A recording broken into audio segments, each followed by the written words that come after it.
Divorce. That word hadn't crossed my lips in 15 years. Not since Richard and I signed those papers and went our separate ways. Standing in the doorway of my parents' house, the house I'd spent the last 3 years and $100,000 renovating, I stared at the bright red sold sign stabbed into the front lawn like a dagger to my heart. My hands trembled so violently I had to lean against the doorframe to steady myself. My name is Elizabeth Mason. I'm a 58-year-old book editor, and I've just been robbed by my own parents. They wait until I'm at a publishing conference in Boston, I whispered to myself, feeling the rage bubble up through decades of dutiful daughterhood. 3 days. They timed it perfectly. My mind flashed to the meetings with contractors, the weekends spent stripping wallpaper, the careful selection of every fixture. This wasn't just any renovation. This was supposed to be my retirement home, the culmination of 30 years in publishing, the place where I'd finally put down roots after my divorce. Gone. Sold without my knowledge or consent. I fumbled for my phone, the familiar number of my 78-year-old father still on speed dial despite everything. My finger hovered over his name as memories flooded back. Every broken promise, every manipulation, every time I'd forgiven them because they're family. Not this time. I scrolled past my father's name and called Richard instead. My ex-husband answered on the second ring. Liz, everything okay? His voice, still familiar after all these years. They sold the house, I said, my voice unnaturally calm.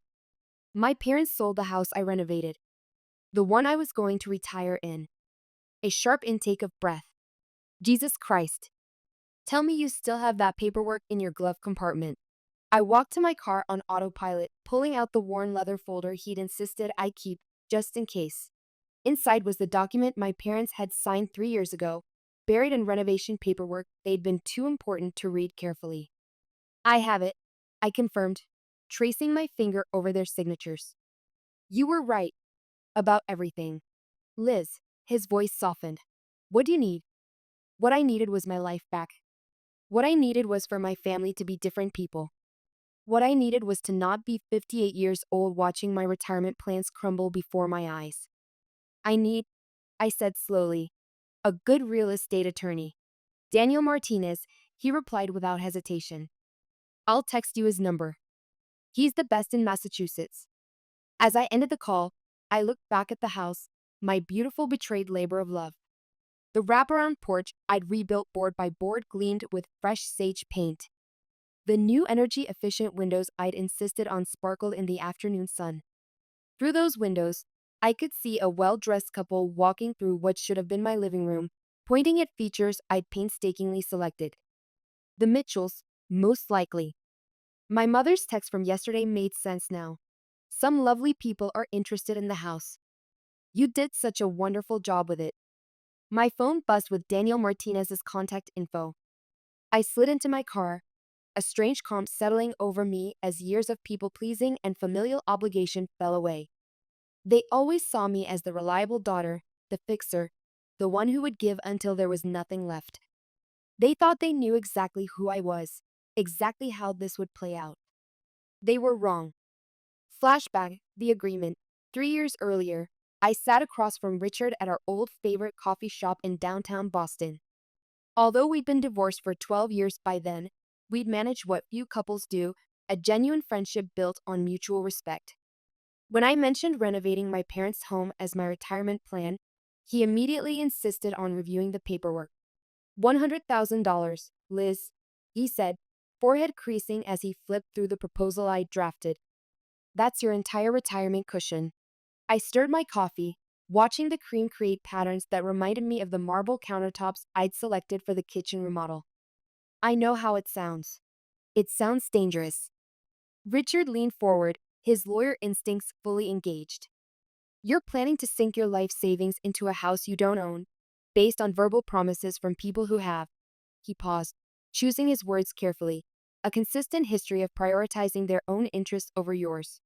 They're different now, I insisted, but even to my own ears, the words sounded hollow. How many times had I said that phrase throughout my life? After they'd spent my college fund on a cruise when I was 18. After they'd borrowed money for emergencies, that mysteriously coincided with luxury purchases. After they'd promised to help with my wedding, then backed out 2 weeks before, leaving Richard and me scrambling. Richard, even then, just weeks before our own marriage fell apart, had paid for half the wedding rather than see me devastated. Remember when they promised to help with your student loans if you planned their 40th anniversary party? He asked gently. I winced at the memory. $12,000 on a party they insisted needed to be at the country club. They never paid a dime toward my loans. Your mother claimed medical expenses, Richard reminded me. For a cold, I admitted. A cold that somehow cost exactly what they'd promised me.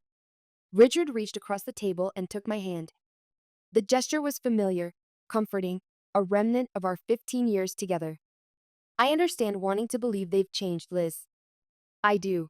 But as your friend and as a lawyer, I'm begging you. If you're going to do this, let me help you protect yourself. That night, we drafted the document together.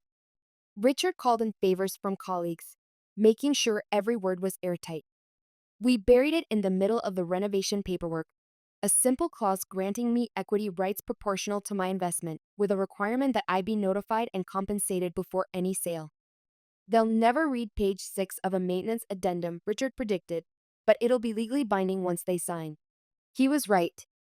My mother barely glanced at the papers, too busy planning where she'd put her new furniture once I finished the renovations.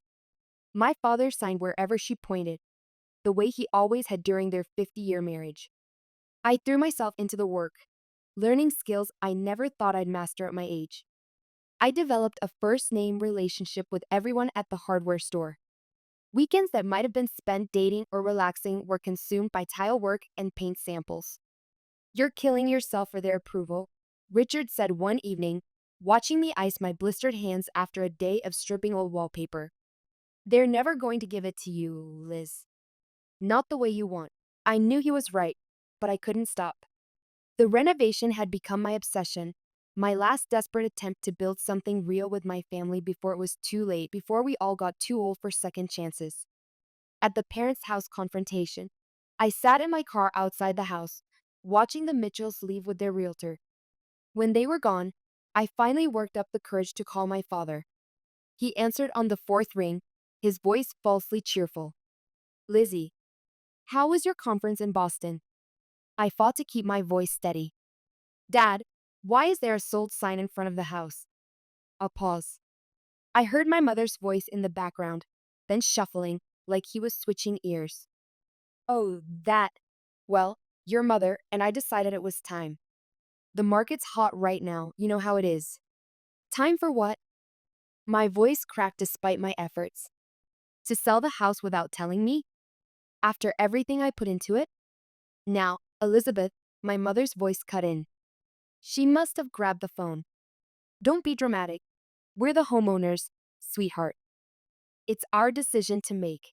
I closed my eyes, feeling 10 years old again, being told my opinions and feelings didn't matter.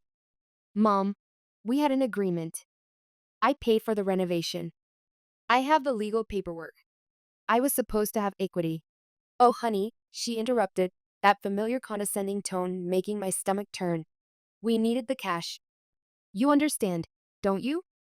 The buyers made an excellent offer, and really, it was so sweet of you to fix up your old family home. We're very grateful. Grateful. The word hit me like a slap. I'd heard it all my life, usually after they'd taken something from me. We're so grateful you could help with the down payment on the cabin. We're so grateful you could cover Lauren's rent again this month. We're grateful, grateful, grateful, but never enough to stop taking. Who are they? I asked, my voice hollow. The Mitchells, my mother chirped. Lovely people.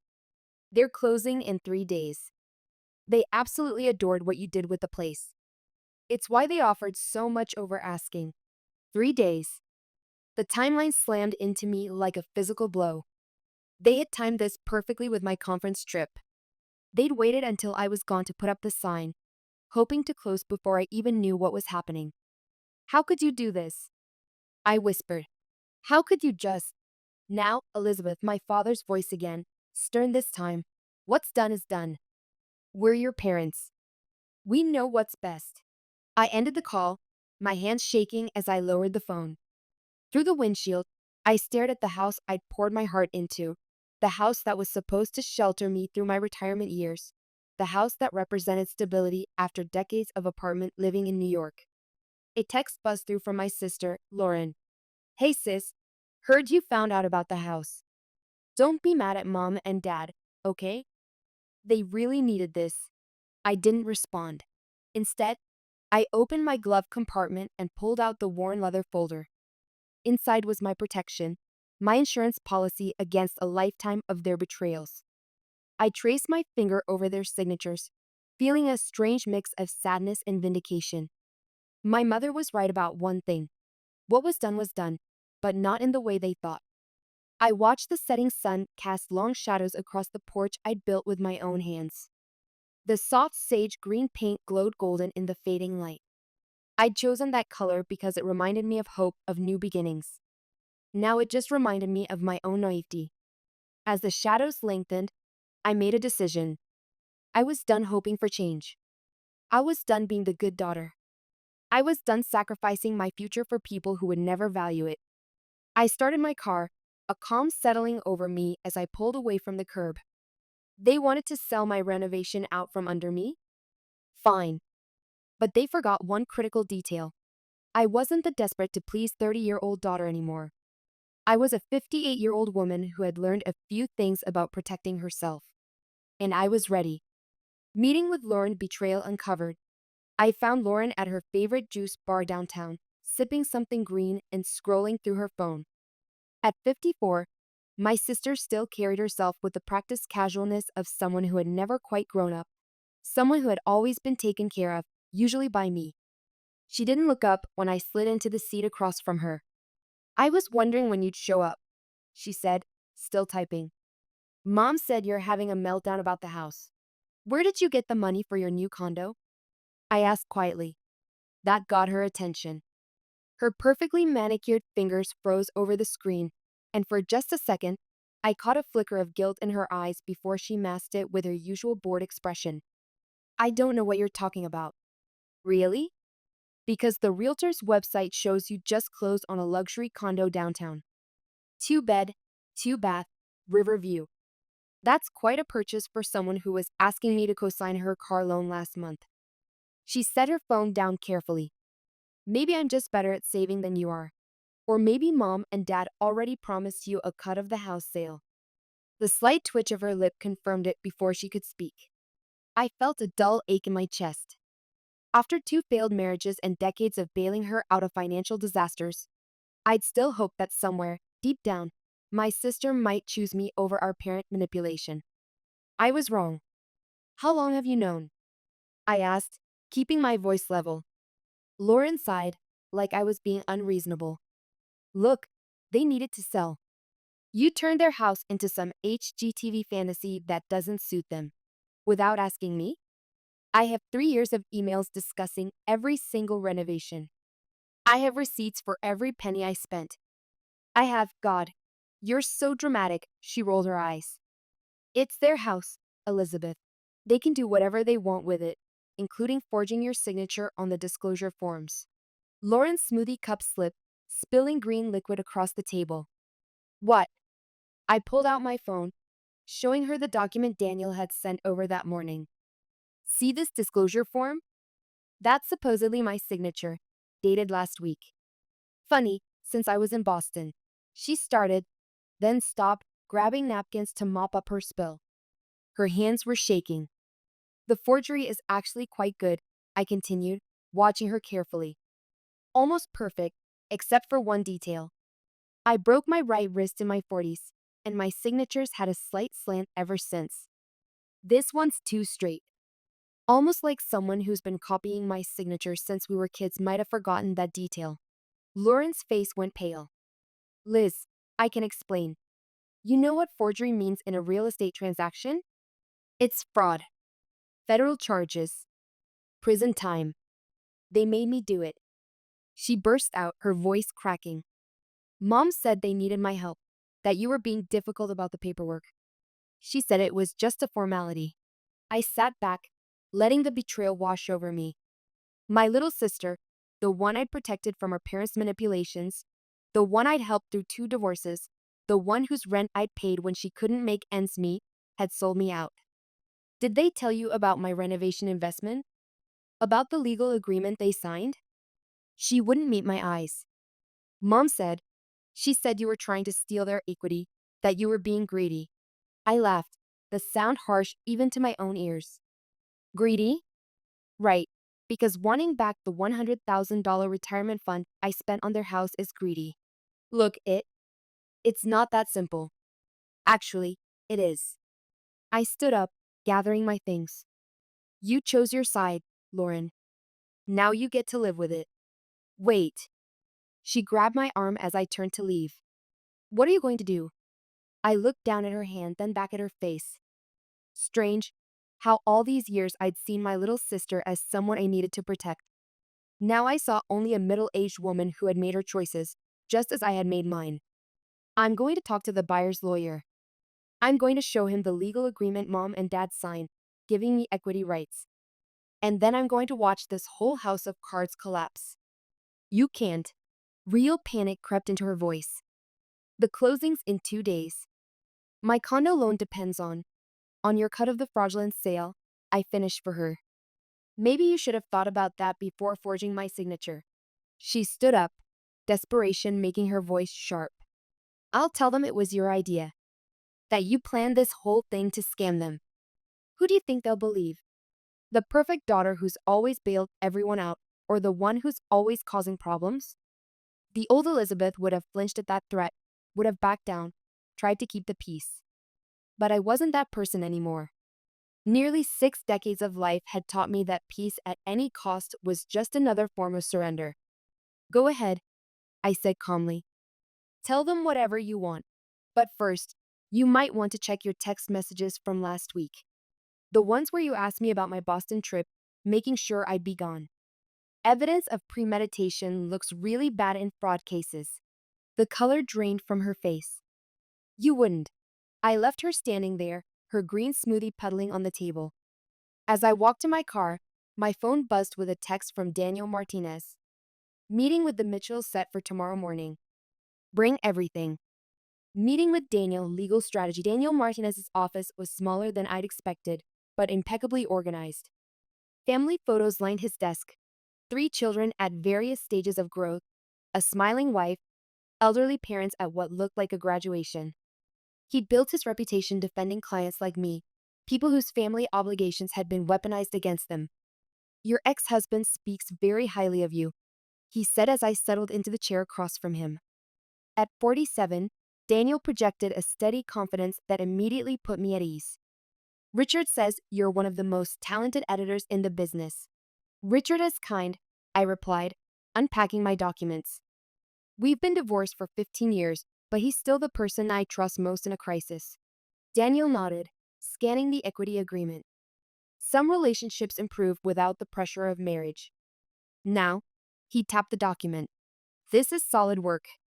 Buried in renovation paperwork, but completely binding. Your parents' signatures are clear, notarized, and recorded with the county. The question is, what do you want to happen here? I considered the question carefully. What did I want? Revenge? Justice? My money back? The house itself? I want what's fair, I finally said. I put $100,000 of my retirement savings into that house with a legal agreement that I'd have proportional equity. I want that recognized and honored. Daniel leaned back in his chair. Tell me about your parents. What motivates them? The question caught me off guard. My mother is appearance obsessed. She grew up poor, and now she's fixated on looking successful, even when they're not. My father follows her lead. He was a high school teacher, respected in the community, but at home, he defers to her completely. And your sister? Lauren has always been caught between us. She sides with whoever offers the most benefit at any given moment. I hesitated, then added, she forged my signature on the disclosure documents. Daniel's eyebrows rose. That's a serious federal offense. I know. I don't want her prosecuted, but I needed you to have all the facts. He nodded, making notes.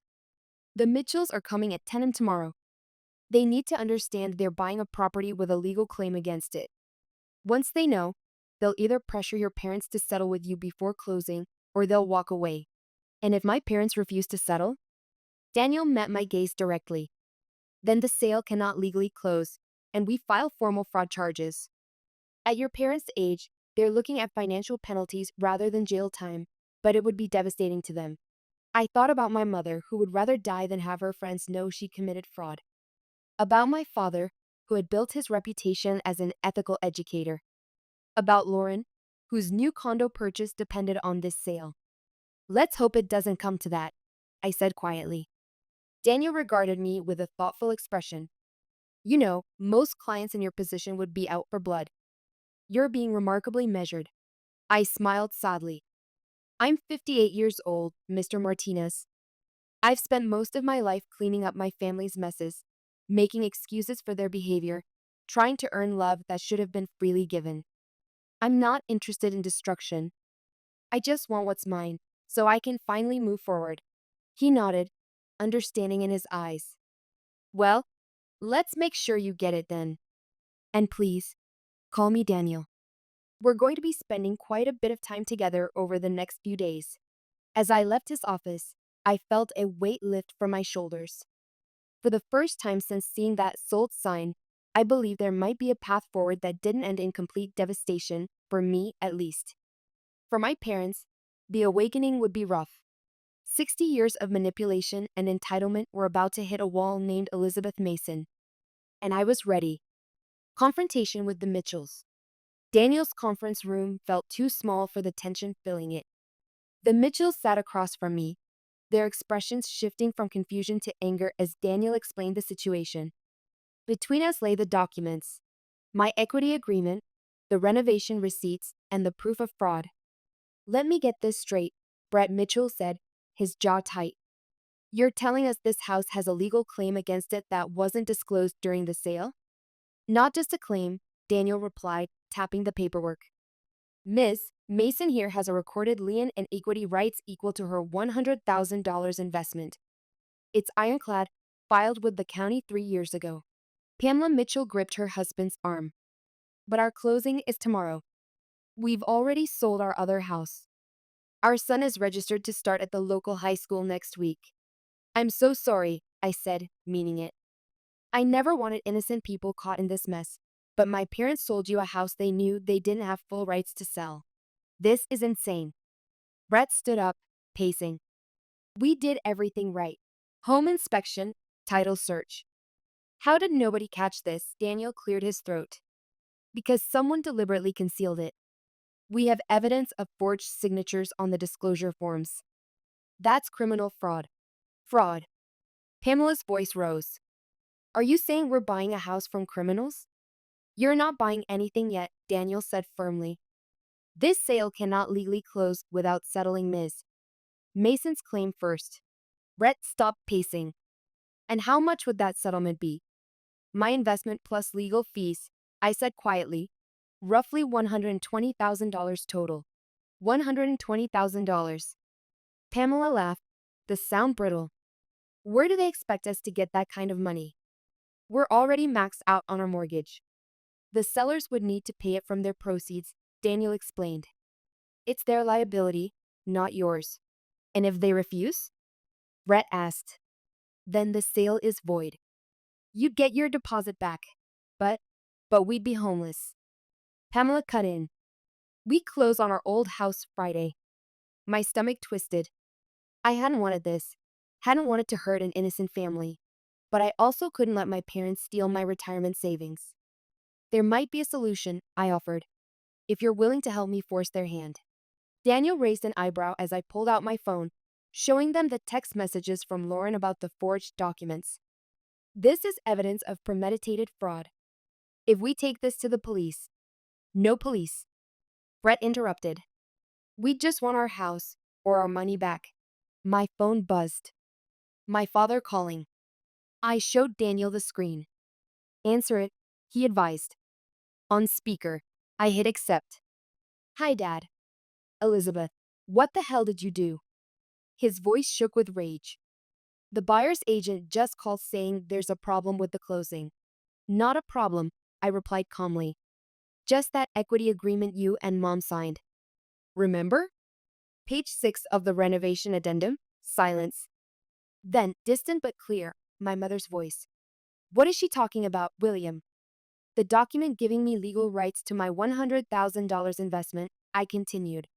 The one you thought you could ignore by selling while I was away. Now listen here, he started, but Daniel cut in. Mr. Mason, this is Daniel Martinez, representing your daughter and working with the buyers. We have evidence of fraudulent documentation in this sale. Either you settle your daughter's legal claim by noon tomorrow, or we'll be forced to involve the authorities. More silence.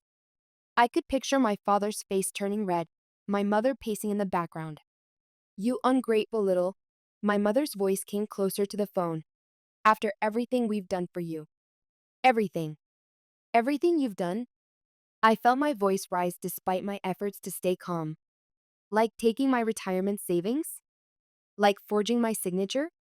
Like cutting your own daughter out of a house sale to line your pockets? We'll fight this, my father threatened. We'll say you forced us to sign. That you. Save it, Daniel interrupted.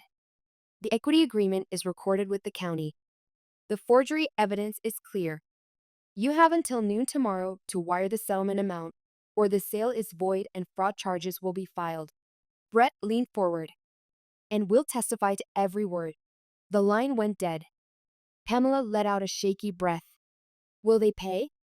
I stared at the phone, remembering every broken promise, every manipulation, every time they'd used me. They don't have a choice. They need this sale too badly. What do you mean? Brett asked. They've already spent the money, I explained. My sister's condo, probably a vacation home deposit. They're leveraged on this closing happening tomorrow. Daniel gathered the paperwork. Then we wait. They'll either pay by noon or they lose everything, I finished. The Mitchells exchanged looks. We're sorry, Pamela said softly, about your family. I managed a small smile. Don't be. Sometimes, losing everything is the only way to gain anything at all. My phone buzzed again. A text from Lauren. Mom's hysterical. What have you done? I turned off my phone without replying. At 58, I was finally learning that some messages don't deserve a response. Final confrontation, the revelation. The conference room at Daniel's office felt like a powder keg. My parents sat at one end of the table, Lauren beside them, all three refusing to look at me. Daniel sat at the head, his laptop open to the bank's wire transfer page. The clock on the wall read 11:45 a.m. Let's review the terms one final time, Daniel said, his voice carefully neutral. To proceed with the closing, we need confirmation of the settlement payment of $120,000 to Ms. Mason's account by noon. This is extortion, my mother spat, her perfectly manicured nails drumming against the table. Even at 76, Eleanor Mason maintained the appearance of a woman 15 years younger, salon-perfect hair, expensive clothes, the facade of prosperity that had defined her entire life. No, Eleanor, Daniel replied calmly. This is consequences. You sold a house with a legal claim against it, using forged documents to hide that fact. You're lucky we're not in a police station right now. My father's face had turned an alarming shade of red. In the harsh fluorescent light, William Mason looked every one of his 78 years. We built that house. We raised our children there, and now our own daughter is. Don't, I cut him off. Don't you dare play the victim here. I pulled out my renovation receipts, spreading them across the table. Electrical upgrade, $30,000. New windows, $25,000. Kitchen renovation, $40,000. Should I go on?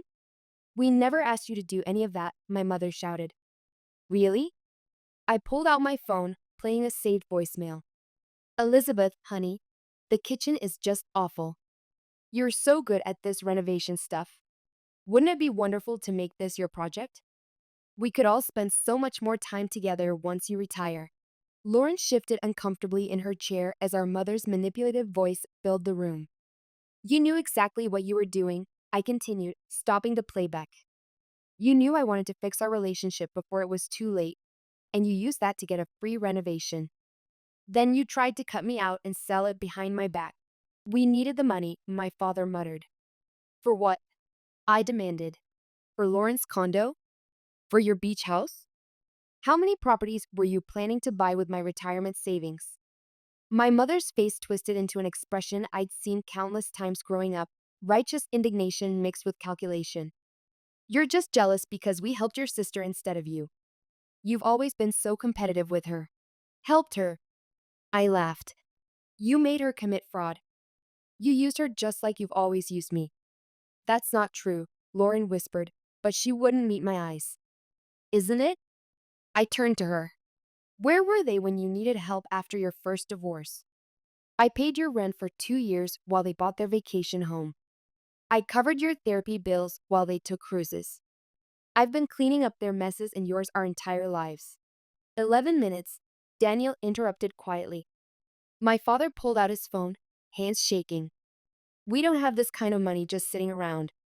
We've already committed to what, Dad? To promises you made with money you stole from me? We did not steal. My mother began, but Daniel cut her off. Mrs. Mason, I have the equity agreement right here with your signature. You knew about your daughter's investment. You knew she had legal rights to this property. You deliberately concealed this during the sale. That is theft by deception, and it is a felony. The clock ticked. 11:54. My mother's composure finally cracked. William, do something. My father looked broken, slumped in his chair. The beach house deposit. If we pull it now, you'll lose your reservation fee. My mother gasped. We can't. You don't have a choice, Daniel stated. 6 minutes. Lauren suddenly stood up. I'll give back the condo money, she said quietly. I never. I didn't know it would go this far. My mother rounded on her. You ungrateful little. Don't you dare, I cut in, standing to face our mother. Don't you dare attack her for finally telling the truth. This is your fault. All of it. 3 minutes, Daniel announced. My father was already on his phone with the bank. My mother had dissolved into tears, the fake, manipulative kind I'd seen 1,000 times before. Lauren just looked lost, a 54-year-old woman suddenly facing the consequences of a lifetime of choices. Done, my father finally said.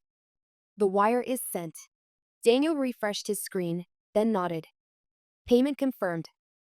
$120,000. My mother's tears dried instantly. She stood, gathering her designer purse. I hope you're happy, she hissed at me. You've destroyed this family. No, Mom. You did that. One betrayal at a time, one lie at a time, one manipulation at a time. I just finally stopped playing along. They left without another word. Lauren lingered at the door. Elizabeth, I don't. Just do better with your life than they did with theirs, I said softly. It's not too late for you. She nodded once and left. Daniel closed his laptop. You okay? I looked at the clock. 12:01 p.m. In the span of 15 minutes, I'd lost my family, but reclaimed my self-respect and my financial future. Yeah, I said, surprised to find I meant it. I think I finally am. Revelation, the greater betrayal. I thought the wire transfer would be the end of it. I was wrong. 2 hours after leaving Daniel's office, my phone exploded with notifications. The bank had placed a temporary freeze on the escrow account, something about suspicious activity and fraud prevention protocols. This isn't a coincidence, Daniel said when I called him. Someone flagged the transaction. I was about to respond when another call came through. The Mitchells' real estate agent. Hold on, I told Daniel, switching lines. Your mother just called the bank, the agent said without preamble. She's claiming your father coerced her into the wire transfer. She's trying to distance herself legally. I laughed, but there was no humor in it. Of course she is. The moment things don't go her way, she throws everyone else under the bus, including her husband of 50 years. The closing's delayed until this gets sorted out. The Mitchells are furious. After ending both calls, I sat in my car trying to process this latest twist. My phone buzzed with a text from an unknown number. When I opened it, my blood ran cold. Hey sis, remember that time mom forged dad's signature on your college fund withdrawal? Karma's funny that way. I called Lauren immediately. What did you do? What you taught me to do, she replied, her voice eerily calm. Protect myself. I sent an anonymous tip to the bank about mom's history of financial fraud, including that time she drained your college fund and forged dad's signature to cover it up. Why? Because she deserves this. All of it. Lauren's voice cracked slightly. I found the paperwork, Elizabeth. The real numbers. They didn't just take your renovation money. They've been stealing from both of us for years. Different accounts, forged documents. It's all there. My hands started shaking. Where did you find this? In mom's home office. After they left Daniel's, I went back to get my things and found her special filing cabinet unlocked. She must have been in such a rush to leave that she forgot to secure it. She paused. Did you know they took out a second mortgage on the house last year, using your renovation as collateral? The hits just kept coming. That's why they needed to sell so quickly, I realized. The payments must be coming due. Elizabeth, Lauren hesitated. There's more. That beach house they put a deposit on? It's not even real. The investment company they wrote the check to. I looked them up. It's a scam. They got conned trying to con you. I had to pull over as the implications sank in. My parents hadn't just betrayed me. They'd orchestrated their own downfall through a web of lies and fraud that was now unraveling spectacularly. My phone rang again. Daniel, your sister's tip opened a whole investigation, he said without preamble. The bank's fraud department is going through everything. Your parents' accounts, the house sale, all of it. How bad is it? Bad. The second mortgage they took out? They used forged documents for that too. The bank's talking about pressing charges. I closed my eyes, remembering my father's proud face at my high school graduation, my mother's rare moments of genuine affection.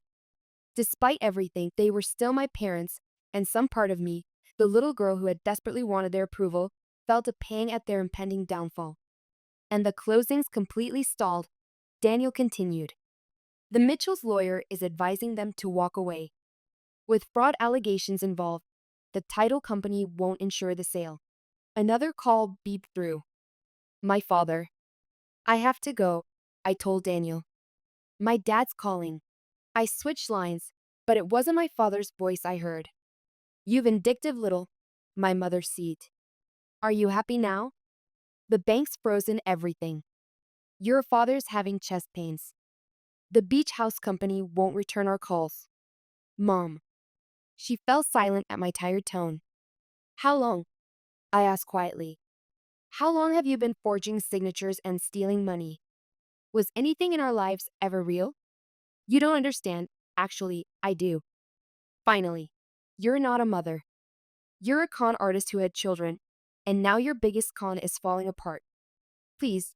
Her voice changed, becoming small and pleading, another manipulation tactic I recognized too well. We can fix this. As a family. Just call off the bank investigation. No, I said firmly. I'm not fixing anything for you. Not anymore. I ended the call and immediately blocked her number. Seconds later, a text from Lauren came through. Mom's telling everyone you drove dad to have a heart attack. He's fine. BTW. I called the hospital. Just anxiety. Thought you should know.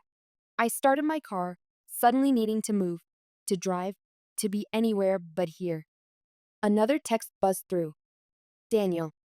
Meeting tomorrow morning, 9 a.m. Bring everything you have. The DA's office wants to talk. I pulled onto the highway, no destination in mind. Behind me, the life I'd known was crumbling. Ahead lay uncertainty, but also, maybe, freedom. My phone buzzed one final time. Lauren again. I'm sorry I didn't believe you sooner. You were right about everything. Sometimes, karma doesn't just come for those who hurt you. Sometimes it comes for those who hurt themselves. Resolution, the final settlement. The courthouse steps felt like neutral ground for what would be our final confrontation. My parents arrived with their lawyer, not the family friend who'd handled their affairs for years, but someone new, someone expensive. My mother wore her best victim outfit, conservative dress, minimal makeup, clutching my father's arm like she needed support to walk. At 76, Eleanor Mason still knew exactly how to play to an audience. Daniel stood beside me, solid as a wall. "Remember," he murmured. "Let me do the talking." The Mitchells arrived next, their faces tight with barely contained fury. Their lawyer carried a thick folder of documents, evidence of my parents' fraud that had emerged during the title search. "All parties present?"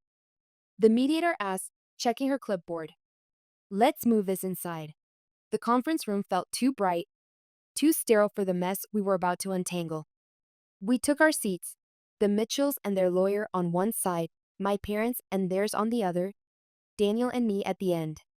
Lauren slipped in last, sitting alone in the corner, looking both defiant and terrified. "We're here to resolve the disputed property sale," the mediator began, but Brett Mitchell cut her off. "There's nothing to resolve. We want our deposit back, and we want compensation for our moving expenses and temporary housing costs." My mother started to speak, but her lawyer touched her arm. "My clients are willing to return the deposit, but any additional compensation. Your clients committed fraud," the Mitchell's lawyer interrupted, "multiple counts. We have documentation of forged signatures, undisclosed liens, and a second mortgage obtained under false pretenses." "Those allegations are true," Lauren said quietly from her corner. Everyone turned to look at her. "I found Mom's files. I gave copies to the bank's fraud department yesterday." My mother's face went white. "You did what?" "The same thing you taught us to do, Mom. Look out for myself." The mediator cleared her throat. "Given these developments, I should inform everyone that this matter may need to be referred to the district attorney's office." "That won't be necessary," my father spoke for the first time, his voice trembling. "We'll return the deposit and pay the Mitchells' expenses." "William," my mother hissed, but he continued, "and we'll sign over the house to Elizabeth. It's her equity anyway. We'll take the second mortgage debt." My mother stood up so fast her chair fell backward. "Like hell we will. That house is our retirement, our future." "No," my father said firmly, looking suddenly older but somehow more dignified than I'd seen him in years. "It's the mess we made by trying to cheat our daughter, and I'm done." In that moment, I saw a glimpse of the man he might have been if he hadn't spent 50 years surrendering his backbone to my mother. I wondered how different all our lives might have been. The mediator looked between them. "Mr. Mason, are you suggesting a full property transfer to your daughter?" "Yes," he said, not looking at my mother. "She put in the work. She deserves it." "This is ridiculous." My mother sputtered. "You can't." "Actually, he can," her lawyer cut in. "And given the evidence of fraud, it's your best option to avoid criminal charges." The next hour passed in a blur of paperwork and signatures. The Mitchells would get their deposit plus expenses. I would get the house, assuming the second mortgage debt, but with enough equity to refinance it fairly. My parents would walk away with nothing but their freedom from prosecution. As we left the conference room, my mother grabbed my arm. "You've ruined everything," she spat. "I hope you're happy." I gently removed her hand. "You ruined everything, Mom. Years ago when you decided that money was more important than your children's trust." "Mom." Lauren appeared beside me. "Stop. It's over." Our mother looked between us, her two daughters finally united against her manipulation. Something in her broke. I saw it happen in real time, a crack in the facade she'd maintained for 7 decades, revealing the scared, angry woman who'd spent a lifetime running cons to feel powerful. "You think you've won?" she whispered. "Family doesn't do this to family." "Exactly," I replied. "Which is why we're done being family." She turned and fled down the courthouse steps, leaving my father standing alone. He looked old suddenly, defeated. "Elizabeth," he started. "I know it doesn't mean anything now, but I'm sorry." I studied his face, searching for the father I'd once adored. The man who'd taught me to ride a bike. who'd helped with science projects, who'd beamed with pride at my college graduation. Where had that man gone? Had he ever really existed, or was he just another construct I'd created to make sense of a family that never truly functioned? You're right, I said after a long moment. It doesn't mean anything now. He nodded once and walked away, following his wife one last time. Lauren touched my arm. You okay? I don't know, I answered honestly. Maybe we lost them years ago and just didn't want to see it. Daniel approached with the final paperwork. House is yours, clean and clear once you refinance the second mortgage. I took the documents, feeling their weight, not just the paper, but the years of manipulation and lies they represented, and the freedom they now guaranteed. What are you going to do with it?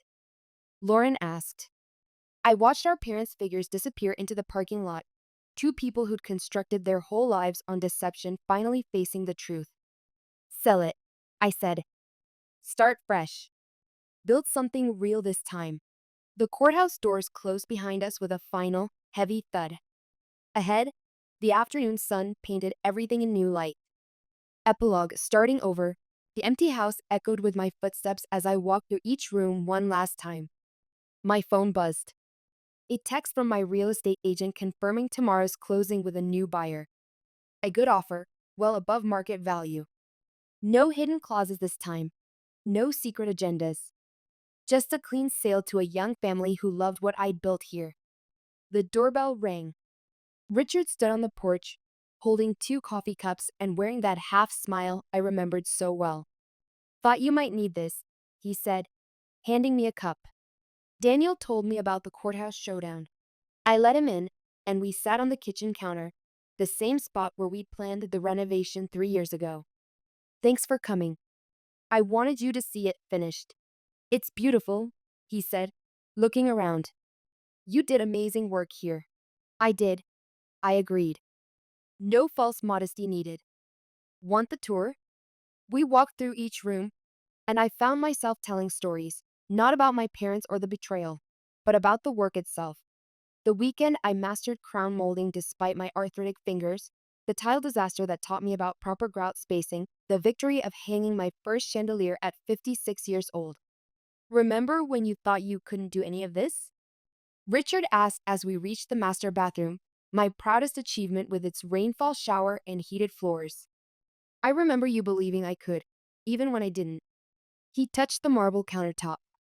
You know, when I helped you draft that equity clause, I hoped you'd never need it. I know, but you prepared me anyway. Because I saw what they couldn't. How strong you really are. My phone buzzed again. Lauren, Mom's still telling everyone you bankrupted them. Dad finally moved out. Karma's not done yet. I showed Richard the text. He let out a low whistle. How are you holding up with all that?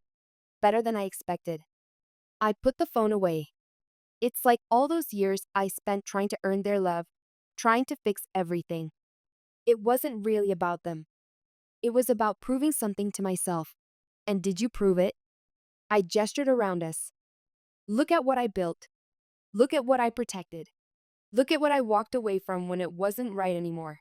Yeah, I smiled, the first genuine smile in weeks. I proved it. We made our way back downstairs. The setting sun streamed through the windows I'd installed, casting long shadows across the hardwood floors I'd restored by hand. The new owners are getting one hell of a house, Richard said. They're getting more than that. They're getting a home built with lessons. I ran my hand along the wall. Every room taught me something: patience, precision, self-reliance. And the biggest lesson, that sometimes building something beautiful means tearing down something toxic first. We stepped onto the porch, my porch, with its perfect sage green paint. Richard touched my arm gently. Elizabeth, I'm proud of you. Not just for this. He gestured at the house, but for everything. Standing up to them, protecting yourself, choosing peace over family obligation. I had a good teacher, I smiled. Even if I was a slow student. You were never slow, just thorough, making sure every foundation was solid before building on it. My phone buzzed one last time. The final wire transfer confirmation from the bank. Tomorrow's buyers were ready with clean funds, No complications. Want to help me with one last thing? I asked Richard. He followed me to the garden, where I knelt and dug up the small metal box I'd buried 3 years ago. Inside was a letter I'd written to myself the day I started the renovation. Dear future Elizabeth, I read aloud. I hope by the time you read this, you've built something beautiful. I hope you've learned that your worth isn't measured by their approval. Most of all, I hope you found the strength to choose yourself, even if it means standing alone for a while. Richard squeezed my shoulder. Sounds like past Elizabeth was pretty wise too. I closed the box, leaving the letter inside. The new owners would find it eventually, maybe during their own renovations. Maybe it would help them build something beautiful too.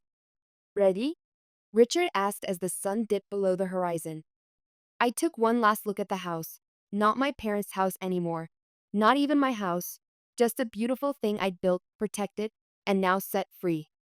Yeah, I said, pulling out my keys. I'm ready. As we walked to our cars, Richard hesitated. Your mother called me yesterday. I stopped. What? Why?